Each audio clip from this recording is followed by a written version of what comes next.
Monsieur Dallier, merci d'être avec nous. Vous êtes vice-président du Sénat depuis 2017. Alors première question peut-être un petit peu naïve, à quoi sert un vice-président du Sénat?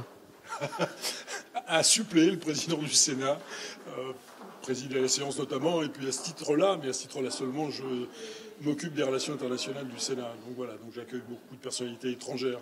Et ça, c'est vraiment une petite partie de mon job au Sénat, puisque je suis un sénateur comme les autres. Vous êtes avant tout sénateur? Oui, bien sûr.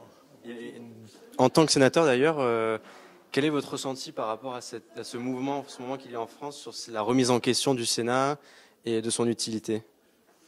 Écoutez, je me demande si les choses sont aussi tranchées que ça, parce qu'effectivement, c'est pas nouveau. Hein, certains demandent la suppression du Sénat, on va réduire le nombre d'élus, on va supprimer le Sénat, on va aller toujours plus vite pour écrire la loi, etc., etc. Mais j'ai quand même, ça sont des choses qu'on entend depuis bien des années, mais j'ai quand même le sentiment que, et peut-être que l'affaire Benalla y a contribué, je pense que beaucoup se rendent compte que dans une démocratie, on a aussi besoin de contre-pouvoir et que le Sénat, dans certaines circonstances, joue ce rôle-là et qu'il est le seul à pouvoir le jouer.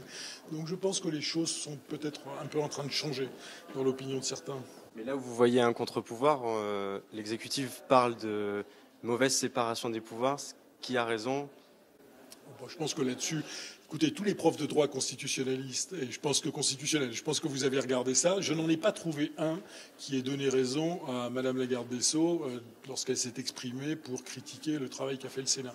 Et d'ailleurs, si vous regardez les choses de près, quand on regarde ce que la commission de l'Assemblée nationale avait tenté de faire avant de s'auto-dissoudre au bout de 4 jours, elle avait, elle, contrairement au Sénat, inscrit dans le travail de sa commission des faits qui étaient effectivement directement sous la main de la justice, ce qui n'était pas possible et ce qui n'est pas possible. Ça n'est pas du tout ce qu'a fait le Sénat. Il a regardé comment effectivement la sécurité du président de la République était organisée et à ce titre-là, il a tout à fait le droit de le faire et c'est ce que nous avons fait. Et un événement comme ça, pour vous, ça peut changer la mentalité des citoyens qui peuvent se dire ah oui, effectivement, le Sénat sert de contre-pouvoir, il y a une utilité véritable? Des citoyens, je ne sais pas, je l'espère. En tous les cas, je me suis rendu compte que pour la première fois, lorsque le rapport a été rendu, de manière unanime, la presse, même France Culture disait du bien du Sénat, ce qui est quand même assez rare. Donc la presse unanime a salué l'indépendance du Sénat, le travail de sa commission. Voilà. Bon, ça c'est un épisode particulier. Maintenant, vous savez, la crise des Gilets jaunes, elle incarne aussi une fracture territoriale. Il ne faut pas oublier, alors c'est vrai que les Français ne sont pas très, j'allais dire, familiers du rôle des institutions, mais le Sénat représente les territoires, alors que l'Assemblée nationale est dans un autre type de représentation et surtout souvent dans une autre logique. Et c'est encore plus vrai avec cette majorité, avec beaucoup de députés qui ne sont pas élus locaux et qui sont un peu déconnectés du territoire. Le Sénat, c'est exactement le contraire. Et donc je pense que quand on parle de la fracture territoriale, eh bien, le Sénat a une forte valeur ajoutée. Pour vous, c'est d'abord être élu territorial et pour ensuite accéder au Sénat ou ensuite accéder à la députation pour comprendre le territoire et ses dynamiques? Non, le Sénat représente les territoires. L'immense majorité des sénateurs ont été élus locaux ou le sont encore. En tous les cas, ont présidé un exécutif local. Et c'est la valeur ajoutée de cette maison.